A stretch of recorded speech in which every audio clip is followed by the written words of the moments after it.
जय हिंद। इस वीडियो में हम लोग देखते हैं ऑर्गेनिक कंपाउंड के नोमेनक्लेचर के बारे में। ऑर्गेनिक कंपाउंड का नोमेनक्लेचर दो सिस्टम के अकॉर्डिंग किया जाता है। एक सिस्टम है कॉमन सिस्टम, एक का नाम है कॉमन सिस्टम,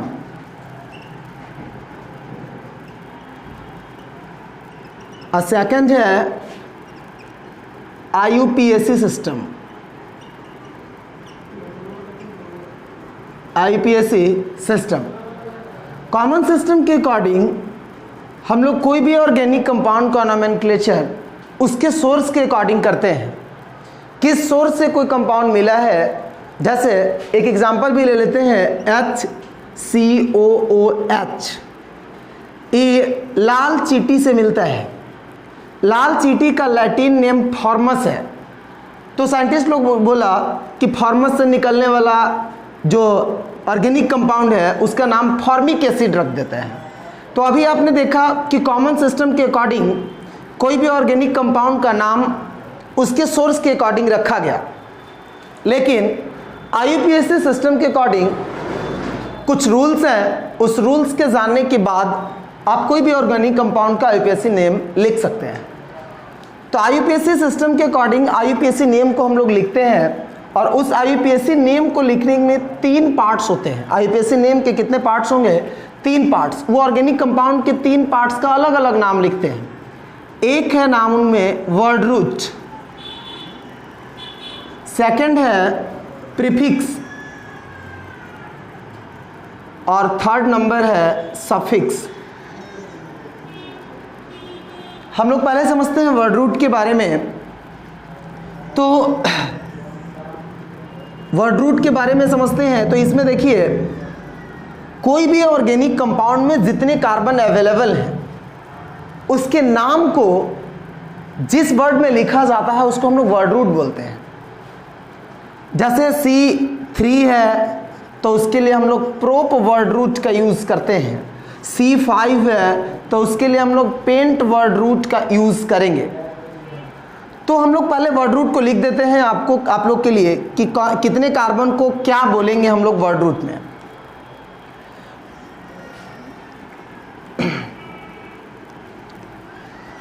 तो कार्बन का संख्या अगर 1 हो तो उसके लिए हम लोग मेथ लिखते हैं, और अगर कार्बन 2 हो तो उसके लिए हम लोग ईथ लिखेंगे। कार्बन अगर 3 हो तो उसके लिए प्रोप लिखेंगे। अगर कार्बन 4 है तब हम उसके लिए ब्यूट लिखेंगे। कार्बन अगर 5 है तो उसके लिए हम लोग पेंट लिखेंगे। कार्बन अगर 6 है तो उसके लिए हम लोग हेक्स लिखेंगे। कार्बन अगर 7 है तो उसके लिए हम लोग हेप्ट लिखेंगे। कार्बन अगर 8 है तो उसके लिए ऑक्ट लिखेंगे। कार्बन अगर 9 है तो उसके लिए नॉन लिखेंगे। कार्बन अगर 10 है तो उसके लिए डेक लिखेंगे, और कार्बन अगर 11 है तो उसके लिए हम लोग अनडेक लिखेंगे, और कार्बन अगर 12 है तो उसके लिए हम लोग डोडेक वर्ड का यूज़ करेंगे। मतलब आपको क्या याद रखना है कि कार्बन अगर किसी ऑर्गेनिक कंपाउंड में 1 हो तो IUPAC सिस्टम के नाम में अकॉर्डिंग नाम लिखते समय हम C1 को मेथ लिखेंगे, C2 को एथ लिखते हैं, C3 को प्रोप लिखेंगे, C4 को ब्यूट लिखेंगे, C5 को पेंट, अगर कार्बन 6 है तो हेक्स, अगर कार्बन 7 है तो हेप्ट, अगर कार्बन 8 है तो ऑक्ट, अगर 9 है तो नॉन, अगर 10 है तो डेक, अगर 11 है तो अनडेक, और अगर 12 है तो डोडेक। आप इंग्लिश में या हिंदी में दोनों मीडियम में आप उसको वही लिख सकते हैं या वही बोलते हैं। ब्यूटी उसको देखिए लिखा हुआ बट है, लेकिन हम लोग पढ़ेंगे उसको क्या, ब्यूट। क्लियर है? तो ये हमारा वर्ड रूट था। आप ऑर्गेनिक कंपाउंड का जब IUPAC नेम लिखिएगा तो आपको इसको याद रखना पड़ेगा। आप जिस टाइम बना रहे हैं ऑर्गेनिक कंपाउंड का नोमेनक्लेचर, तो आपको ये पता होना चाहिए कि अगर कार्बन का संख्या 9 हो तो उसके लिए हम क्या लिखेंगे। अगर वो याद नहीं है तो फिर प्रॉब्लम हो जाएगा आपको लिखने में। इसलिए पहले काम आप क्या कीजिएगा, वर्ड रूट के नाम को याद कर लीजिएगा। क्लियर है? वर्ड रूट का प्रॉब्लम खत्म। अब इसके बाद सेकंड पॉइंट था हमारा प्रीफिक्स। वर्ड रूट के बाद सेकंड पॉइंट था प्रीफिक्स। तो सेकंड बार में हम लोग प्रीफिक्स को समझते हैं। प्रीफिक्स देखिए प्रीफिक्स हम लोग बोलते हैं ब्रांच को, ब्रांच चेन।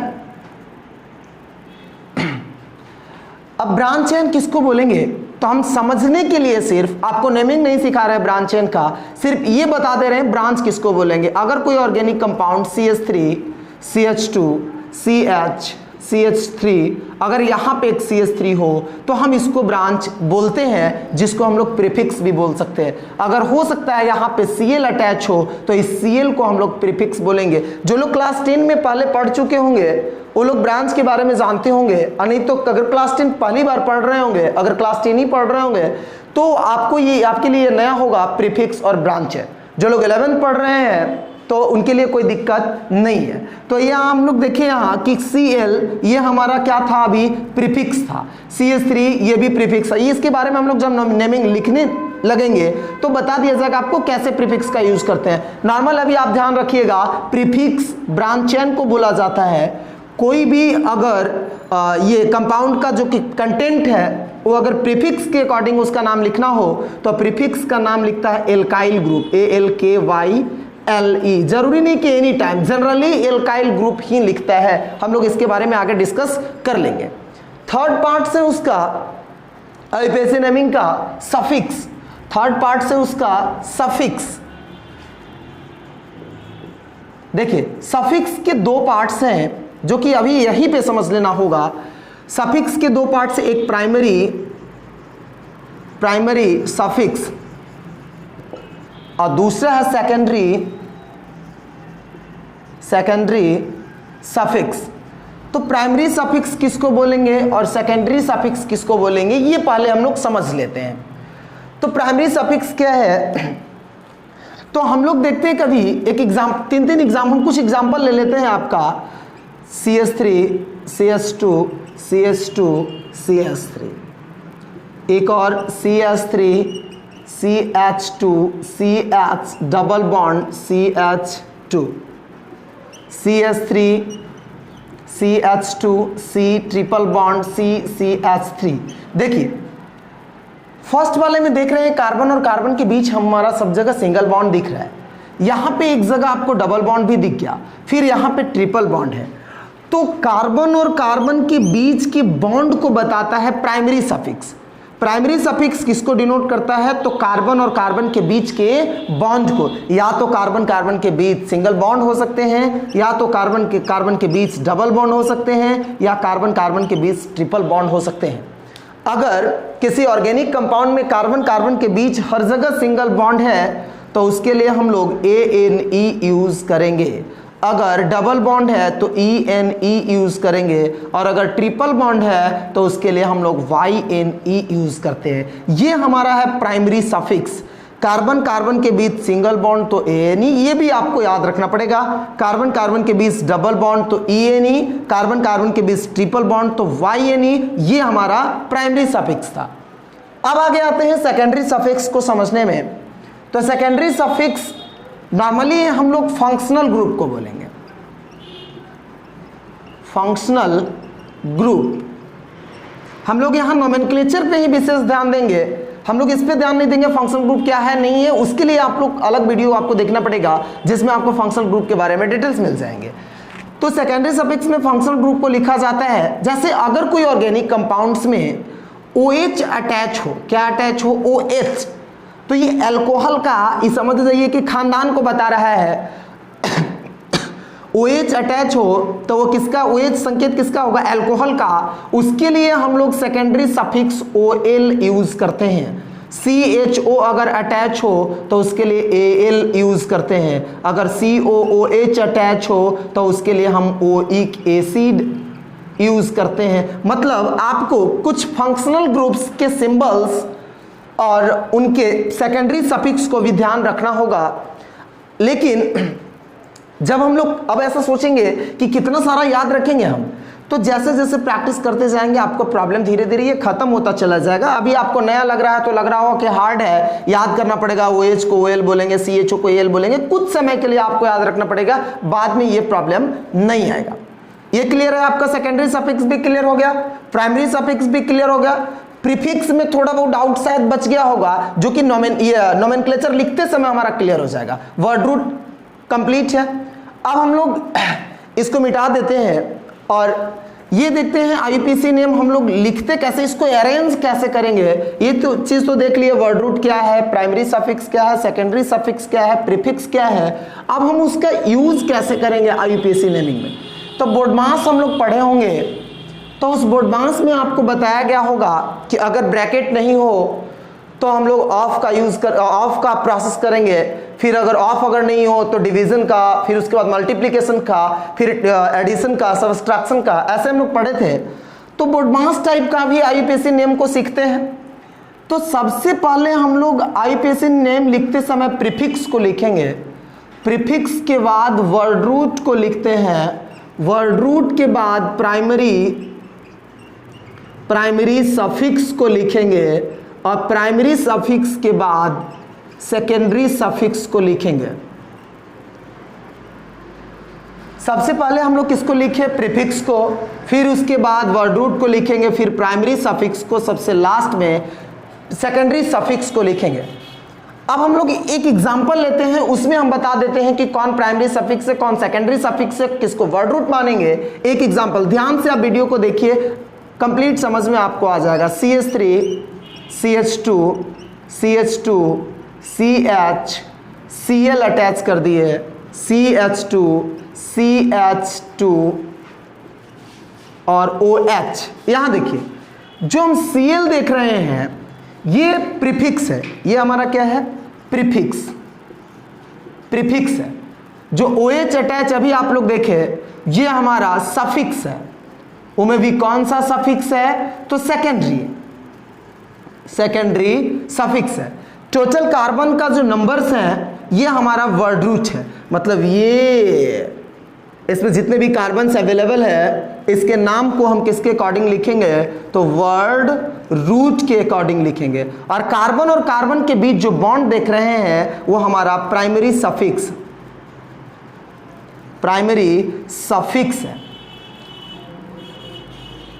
फिर से एक बार इसको रिपीट कर देते हैं, कार्बन के जो बीच बॉन्ड है तो सब जगह सिंगल बॉन्ड्स हैं, वो प्राइमरी सफिक्स डिनोट करेगा। जो ब्रांचेज हैं उनको प्रीफिक्स डिनोट करेगा, जो फंक्शनल ग्रुप्स हैं उनको सेकेंडरी सफिक्स डिनोट करेगा, और जितने कार्बन्स अवेलेबल हैं उनके नाम के लिए वर्ड रूट है। क्लियर है आप। अब हम लोग एक एक करके एक कंपाउंड देखिए, हम लोग स्टार्टिंग में नाम हम लोग पढ़ेंगे तो हाइड्रोकार्बन्स का, ऑर्गेनिक कंपाउंड के काफी ज्यादा टाइप्स हैं, लेकिन हम लोग उसमें एक हाइड्रोकार्बन्स के बारे में हम लोग पहले जानेंगे और पढ़ेंगे हाइड्रोकार्बन्स के बारे में। तो इसको मिटा दे रहे हैं। सबसे पहले हम लोग सैचुरेटेड हाइड्रोकार्बन का, थोड़ा सा इसमें हाइड्रोकार्बन में चलते हैं थोड़ा सा बस, क्योंकि मेरा ये वीडियो किस चीज का है, नोमेनक्लेचर का, तो ज्यादा उसमें एक्स्ट्रा नहीं बताएंगे हम आपको। हाइड्रोकार्बन में आप यही चीज ध्यान रखिए, यहां के लिए ऐसे इसके टाइप्स ज्यादा हैं, लेकिन अभी नॉर्मली आप ध्यान रख सकते हैं। एक सैचुरेटेड हाइड्रोकार्बन होते हैं, कुछ अनसैचुरेटेड हाइड्रोकार्बन, यहां सैचुरेटेड हाइड्रोकार्बन। तो सैचुरेटेड हाइड्रोकार्बन में कार्बन के बीच सिंगल बॉन्ड वाले जितने भी कंपाउंड्स हैं सिर्फ वो सैचुरेटेड हाइड्रोकार्बन्स होंगे। और वैसे हाइड्रोकार्बन्स जिसमें कार्बन के बीच डबल बॉन्ड हो या कार्बन के बीच ट्रिपल बॉन्ड हो, तो उन सब हाइड्रोकार्बन्स को अनसैचुरेटेड हाइड्रोकार्बन बोलेंगे। सैचुरेटेड हाइड्रोकार्बन में कार्बन के बीच सिंगल बॉन्ड, अनसैचुरेटेड हाइड्रोकार्बन में कार्बन के बीच डबल या ट्रिपल बॉन्ड होंगे। सिंगल बॉन्ड्स वाले को एल्केन बोला जाता है, सिंगल बॉन्ड्स वाले एल्केन हो जाएंगे, और डबल बॉन्ड वाले एल्कीन। सबको अलग अलग करके हम लोग स्टडी करेंगे और इनको एल्काइन बोलेंगे। मतलब अभी देखे थे सिंगल बॉन्ड में ANE अटैच हो रहा था, डबल बॉन्ड में ENE और ट्रिपल बॉन्ड में YNE अटैच हो रहा था। अब हम लोग इसको मिटा दे रहे हैं। हम लोग अब एक सैचुरेटेड हाइड्रोकार्बन का जो एक हिस्सा है एल्केन, उसका नामकरण करेंगे, यानी नोमेनक्लेचर ऑफ एल्केन हम लोग अभी शुरू करते हैं। एक एक करके हम लोग सारा को पढ़ते चलेंगे। ऐसे टॉपिक नोमेनक्लेचर में थोड़ा ज़्यादा पढ़ना होता है, जो एक वीडियो में सारा नहीं आएगा, तो पार्ट्स बाय पार्ट्स हम आप लोग को वीडियो प्रोवाइड करा देंगे। तो इसमें सबसे पहले टॉपिक हम लेके चल रहे हैं एल्केन को। एल्केन हिंदी में हम लोग संधि विच्छेद पढ़े थे, इसको भी चलो संधि विच्छेद ही कर देते हैं। इसमें एल के अलग पार्ट्स है और एएनई अलग पार्ट्स है। ये तो देखते ही इसको हम पहचान गए हैं कि एएनई माने कौन सा, कार्बन कार्बन के बीच सिंगल बॉन्ड वाला होगा मामला। चलो देखते ही पहचान गए, ऐसे करना भी आपको। एल के वर्ड रूट को बोलता है, वर्ड रूट को बोलता है ROOT। ठीक है, तो हम लोग अब नोमेनक्लेचर समझेंगे। इससे पहले इसका एक जनरल फार्मूला,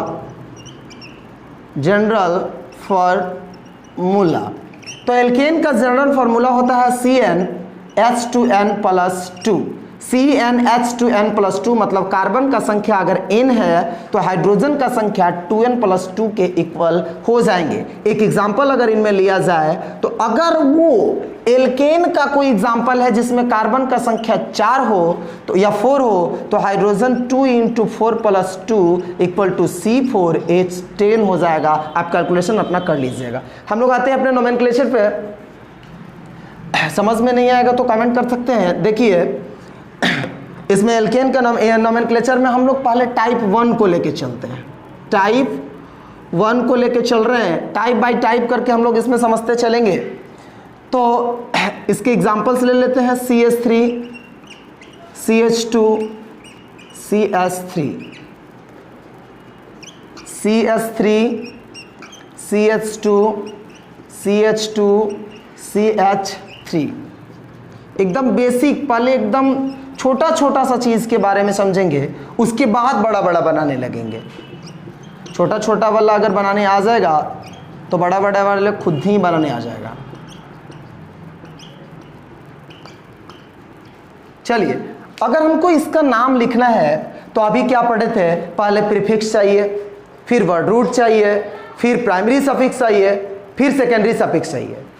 तो यहां तो प्रीफिक्स है नहीं, तो प्रीफिक्स नहीं है तो अब उसके बाद वर्ड रूट को ही देखेंगे। तो देखिए कार्बन कितने हैं, कितने कार्बन प्रेजेंट है, हमने सिर्फ कार्बन काउंट करने बोला। 1 2 3 कार्बन। तो 3 कार्बन को अभी आप क्या बोल रहे थे वर्ड रूट में, प्रो। क्या बोल रहे थे, प्रो। और कार्बन कार्बन के बीच कितने बॉन्ड है, सिंगल बॉन्ड है। अब आप बोलिएगा कि तो हाइड्रोजन और कार्बन के बीच बॉन्ड दिख रहा है, तो इसको अगर स्ट्रक्चरल फार्मूला में कन्वर्ट कीजिएगा, एक कंडेंस्ड फार्मूला है। ऑर्गेनिक का जब स्टार्टिंग से आप वीडियो देखिएगा ऑर्गेनिक केमिस्ट्री का, तो आपको ये चीज क्लियर हो जाएगा कंडेंस्ड फार्मूला किसको बोलते हैं, स्ट्रक्चरल फार्मूला किसको बोलते हैं, मॉलिक्यूलर फार्मूला किसको बोलते हैं। अभी यहाँ नोमेनक्लेचर पे ही ध्यान देंगे। तो इसका अगर स्ट्रक्चरल फार्मूला चलिए वो लिख के दिखा देते हैं। CH3 को ऐसे लिखेंगे, इसको पूरे को ऐसे लिखा जाएगा। देखिए H H H यहाँ यहाँ यहाँ, देखिए तो ये CH3 है, CH2 है, CH फिर 3, आपका भी CH3 है, फिर CH2 है और फिर CH3। बताइए कार्बन कार्बन के बीच कौन सा बॉन्ड, सिंगल बॉन्ड है। तो सिंगल बॉन्ड के लिए आप क्या यूज कर रहे थे, ANE यूज कर रहे थे, तो ANE यूज कर देंगे। ध्यान दीजिएगा, 2 वर्ड्स के बीच में यहाँ स्पेस हम नहीं छोड़ेंगे, ना ही कोई कॉमा देंगे, ना ही कोई यहाँ हाइफन दिया जाएगा। हाइफन इसको बोलता है कार्बन, ये सब देखिए एटम के बीच में है तो बॉन्ड है, लेकिन अगर नॉर्मल वर्ड नेमिंग के बाद अगर आएगा बीच में कभी ऐसा लिखा हुआ तो हाइफन उसको बोलेंगे। ठीक है, तो हाइफन देते कब है, तो हाइफन देने के लिए भी आपको सिखाया जाएगा आगे। चलिए वो आगे देखा जाएगा। यहाँ कार्बन देखिए 1 2 3 4 कार्बन, तो 4 कार्बन को ब्यूट, सब जगह सिंगल बॉन्ड, तो ANE एकदम इजी है। आप इसको, इसका नाम क्या लिखेंगे, लिख के कमेंट बॉक्स में मैसेज कीजिएगा। इसका नाम भी आप खुद से लिखिए, आपको लिखने आ जाएगा। क्लियर है ये। आपने एल्केन का नाम लिखने के लिए नॉर्मल अगर बिना ब्रांच का दिए तो उसका नाम आप लिख ले सकते, बड़ा से बड़ा का भी आप नाम लिख लीजिएगा। चलिए एक बड़ा सा दे देते हैं 5 नंबर में।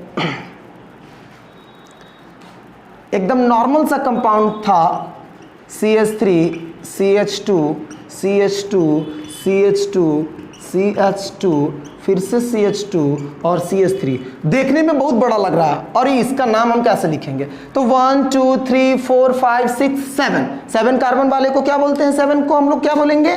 तो हेप्ट बोलेंगे। 7 को क्या बोलते हैं? हेप्ट। सब जगह सिंगल बॉन्ड है तो ANE ऐड कर देंगे तो हमारा हो जाएगा हेप्टेन। एकदम बड़ा सा कंपाउंड, नाम एकदम छोटा सा। बहुआ बड़ा है लेकिन नाम इसका क्या है? छोटा है। कोई दिक्कत नहीं है इसमें, ऐसा आप लोग नेमिंग कर लेंगे।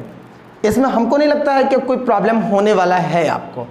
अब इसके बाद हम लोग चलते हैं टाइप 2। थोड़ा सा इसको हार्ड कर देते हैं, बस थोड़ा सा इसको हार्ड करते हैं टाइप 2 वाले में। धीरे धीरे हम लोग करते चले जाएंगे। टाइप 2 वाले में थोड़ा सा हम लोग हार्ड कर दे रहे हैं इसको। अब देखिए, इसको देखिए, तो टाइप 2 वाले में ब्रांचेस आपको आने दिखेंगे। जैसे एग्जांपल से ही समझ में आ जाएगा कि थोड़ा हार्ड हो गया।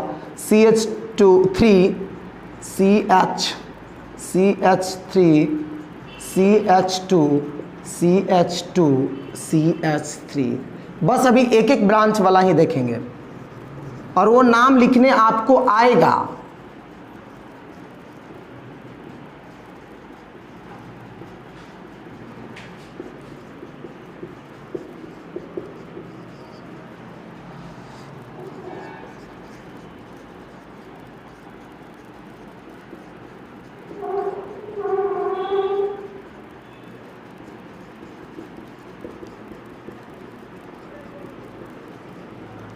चलिए, अब इसमें देख रहे हैं हम लोग कि इसके नेमिंग करने के लिए, अब वो तो सीधा सीधा था, बिना ब्रांच का वाला था तो हम तो नॉर्मली लिख लिए, लेकिन अब इसमें एक एक ब्रांच दिख रहा है। आगे आते कभी कभी में हम लोग देखेंगे तो एक से ज़्यादा ब्रांचेज आपको मिल जाएंगे, लेकिन अभी यहाँ हमको एक ही ब्रांचेस दिख रहे हैं।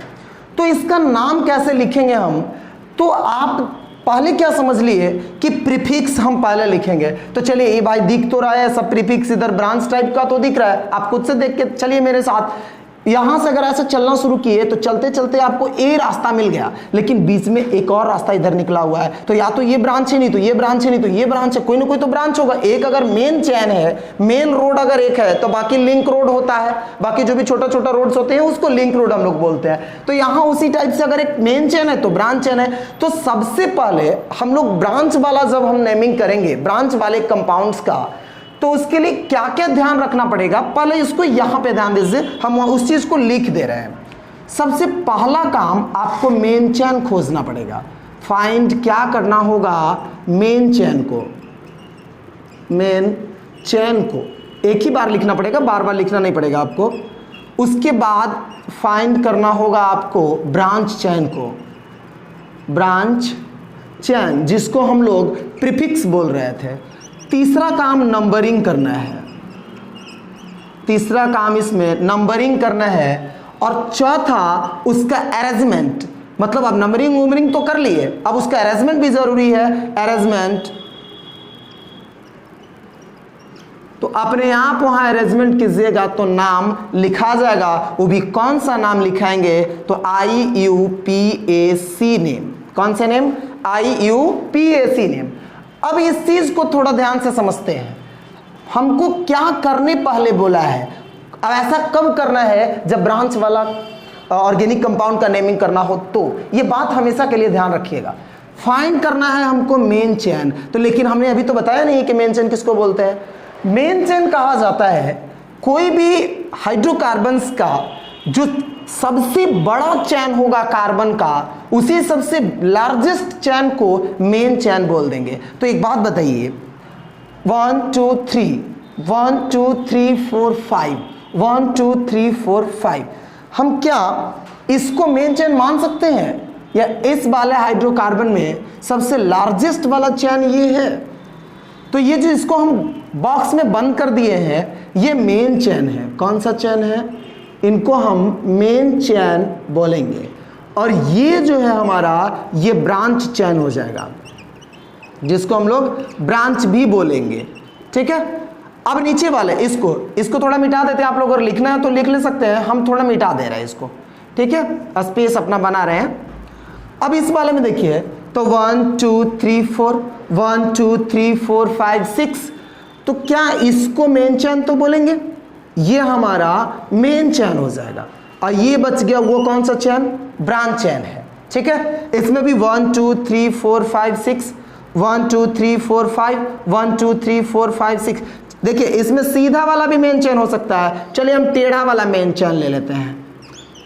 सीधा वाला भी ले सकते हैं, कोई दिक्कत नहीं है, हम इसको टेढ़ा वाला ले लेते हैं। ठीक है, ताकि आपको कंफ्यूजन ना हो। 1 2 3 4 5 6, इधर से भी 1 2 3 4 5 6, इधर से भी, कोई दिक्कत नहीं होगा, नाम एकदम दोनों सेम ही होगा। तो हमने एक काम तो कर लिया क्लियरली, मेन चेन खोज लिया, ब्रांच चेन खोज लिया। नंबरिंग करना है, अब नंबरिंग क्या करना है ये समझना है, पहले नंबरिंग क्यों करना है इस चीज को समझना है। तो चलिए नंबरिंग करने के लिए हम लोग एकदम बच्चा जैसा काम करते हैं, एक बार इधर से नंबरिंग कर लेते, एक बार उधर से नंबरिंग कर लेते। तो एक बात बताइए, अगर आपका घर आपके कोचिंग से 5 किलोमीटर दूर है तो घर से कोचिंग भी 5 ही किलोमीटर दूर होगा।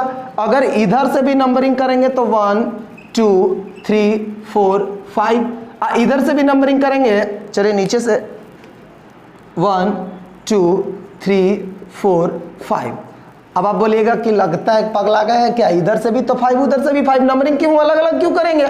चलिए पहले नंबरिंग कर लेते हैं, बोल रहे हैं तो मान लेते हैं 1 2 3 4 5 6।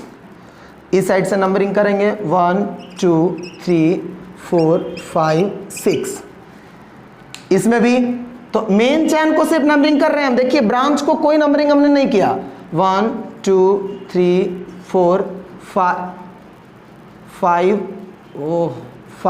6, ये आउटर वाला नंबर था। अब इधर से कर रहे हैं 1 2, इस कार्बन के लिए 2, इस कार्बन के लिए 3, इसके लिए 4, फिर यहाँ 5, यहाँ पे 6 हो गया। क्लियर है। अब नंबरिंग तो हमने कर लिया, अब इससे दोनों साइड से करने से बेनिफिट्स क्या है। तो जब हम लोग कभी देखते हैं कि जब अपना एड्रेस देते हैं तो लिखते हैं गली नंबर, उसका गली नंबर लिख देते हैं। वैसे ही प्रीफिक्स लिखते टाइम आपको उसका नंबर देना पड़ेगा कि कितने नंबर कार्बन से अटैच है। तो आप तो बोलिएगा सर इधर से तो 2 नंबर पे अटैच है, इधर से तो 4 नंबर पे अटैच है, बड़ा गड़बड़ बात है। लेकिन अब यहां समझिए किधर का नंबरिंग सही हो जाएगा। ऐसा कुछ नहीं है कि लेफ्ट साइड वाला सही राइट साइड वाला गलत, ऐसा नहीं है। देखिए जिधर से नंबरिंग नजदीक पड़े, जिधर से ब्रांच नजदीक पड़े, उधर का नंबरिंग सही हो जाएगा। मतलब आपको स्कूल अगर जाना है तो आपको ज्यादा वही रास्ता लगता होगा अच्छा जिधर से स्कूल नजदीक पड़ता होगा। अगर आपके घर से 2 रास्ते हैं, एक दूर वाला, एक घूम के जाने वाला, एक नजदीक, आजकल बच्चे तो दूर वाला ही ज्यादा पसंद करते हैं ताकि इधर उधर देखते चले जाएं, लेकिन नजदीक वाला ज्यादा बढ़िया होगा। पेरेंट्स लोग कहेंगे नजदीक वाला से जाओ, तो वैसे ही पेरेंट्स का बात मान लेना है। इधर वाला ऊपर का नंबरिंग के अकॉर्डिंग देखिए तो सेकंड नंबर पे ये पड़ रहा है, तो ऊपर का नंबरिंग सही है और नीचे वाला जो नंबरिंग है वो गलत। यानी हमने नंबरिंग किसके लिए किया था, ब्रांच के लिए। मेन चेन में कार्बन को काउंट करने के लिए हमने नंबरिंग नहीं किया था, हमने नंबरिंग किया किस चीज के लिए, ब्रांच को देखने के लिए कि कितने नंबर कार्बन से वो अटैच है। यहां का बात अगर किया जाए तो इसमें भी इसमें देखिए तो 3rd नंबर पे इधर से पढ़ रहा है, इधर से 4 नंबर पे पढ़ रहा है, यानी इधर का नंबरिंग क्या है, सही है, और इधर का नंबरिंग गलत है। इस वाले में भी देखा जाए तो इधर से अगर काउंट करते हैं तो 4 नंबर पे पढ़ रहा है ये ब्रांच, अगर ये ब्रांच है तो 4 नंबर पे पढ़ रहा है, इधर से काउंट करते जा रहा है तो 3 नंबर पे, मतलब इधर वाला सही है और ये वाला क्या हो जा रहा है, गलत हो जा रहा है। तो चलिए हमने नंबरिंग कर लिया, मेन चेन खोज लिया, ब्रांच चेन खोज लिया, अब नेमिंग कैसे करते हैं उसको देखते हैं। मिटा दे रहे हैं इसको हम, चलिए मिटा दिए। अब नाम लिखना है तो कैसे लिखेंगे, तो हमने जो फॉर्मूला आपको बताया पहले कि पहले हम लोग किसको लिखेंगे, प्रीफिक्स को लिखेंगे। तो प्रीफिक्स का नाम पहले लिखेंगे, तब कार्बन कितना है, इसमें एक ही कार्बन अटैच है। हम आप एक बात ध्यान दीजिए, कभी भी प्रीफिक्स का नाम हम लिखेंगे, कभी भी अगर नाम लिखते हैं प्रीफिक्स का तो वो प्रीफिक्स का नाम एल्काइल ग्रुप लिखेगा। कौन लिखेगा, एल्काइल ग्रुप। तो एल्काइल को अगर अलग अलग तोड़िएगा तो ये एल के अलग हो गया, वाई एल ही अलग हो गया। तो ए एल के तो हमारा वर्ड रूट था जो कि पीछे हम समझा चुके हैं। ए एल के किसको बोल रहे थे, वर्ड रूट को। वर्ड रूट मतलब कार्बन कितना प्रेजेंट है, और लास्ट में सिर्फ उसमें वाई एल ई को अटैच कर देना है तो वो प्रीफिक्स का नाम हो जाएगा।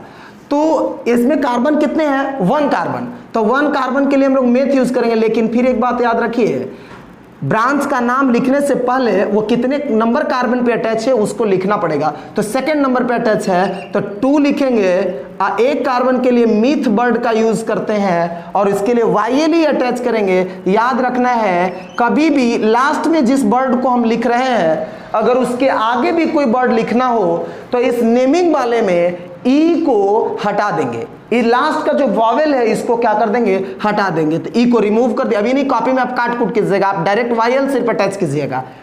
देखिए फिर उसके बाद लिखना है मेन चैन को, क्योंकि हमने बताया था प्रीफिक्स के बाद वर्ड रूट को लिखना है। तो वर्ड रूट यानी मेन चैन में कितने कार्बन है, तो मेन चैन में बाबू 5 कार्बन है। तो 5 कार्बन के लिए पेंट यूज करते थे। तो वर्ड रूट तक का तो काम खत्म। उसके बाद प्राइमरी सफिक्स या सेकेंडरी सफिक्स। तो प्राइमरी सफिक्स में क्या आ जाएगा, कार्बन कार्बन के बीच में कौन से बॉन्ड है, तो सिंगल बॉन्ड है तो उसके लिए ANE यूज करेंगे। क्या यूज करेंगे, ANE यूज करेंगे। कोई दिक्कत इसमें, ये नाम समझने में कोई दिक्कत? अब इस वाला में देखिए, थोड़ा नीचे वाला में थोड़ा बहुत किन्हीं लोग को दिक्कत हो भी रहा होगा। आप इसको लिख लीजिए, बाद में इसका नाम आप लिख लीजिएगा। स्पेस कम है, हम इसको मिटा दे रहे हैं, ठीक है। अब इसका नाम हम लिख देते हैं। चलिए इसका नाम जब आप लिखिएगा तो सेम ऊपर वाला समझाए हैं, नीचे वाला भी समझ समझ के लिखिए आप लोग। तो पहले तो ब्रांच का नाम लिखना पड़ेगा। ब्रांच कितने नंबर पे, तीसरे नंबर पे, तो 3 हो जाएगा। ब्रांच में कितने कार्बन, 1 कार्बन, तो उसके लिए मेथ वर्ड यूज करेंगे। YL अटैच करना है तो YL अटैच कर देंगे, क्योंकि ब्रांच था ये। 1 कार्बन थे तो मीथ, अगर 2 कार्बन होता तो ईथ यूज करेंगे, कोई प्रॉब्लम उसमें नहीं है। 3 कार्बन होते तो प्रोप। ई ब्रांच सिर्फ बोल रहे हैं, टोटल का नहीं। तो ये प्रीफिक्स हमारा लिखा गया। क्या लिखा गया, प्रीफिक्स लिखा गया, यानी ये हमारा प्रीफिक्स था। अब उसके बाद वर्ड रूट चाहिए। कितना कार्बन, 1 2 3 4 5 6, लिखा हुआ भी 6 है। तो 6 के लिए कौन सा वर्ड रूट, हेक्स यूज करते हैं। सब जगह कौन से बॉन्ड, सिंगल बॉन्ड, तो क्या यूज करेंगे, ANE, हेक्सेन। कोई दिक्कत इसमें नहीं है। हम कुछ बनाने के लिए भी आपको दे देते हैं, आप उसका CH3 CH2 CH CH2 CH3 CH2 CH2 CH3। बड़ा है, हड़बड़ाना नहीं है, एकदम जो प्रोसेस बताए हैं उसी प्रोसेस के अकॉर्डिंग बनाते रहना है। CH3 CH2 CH, चलिए यहाँ एक ही branch, CH3 CH2 CH2 CH3। Third number में CH3 CH2 CH2 CH CH3 CH2 CH3। चलिए बस इतना ही बना।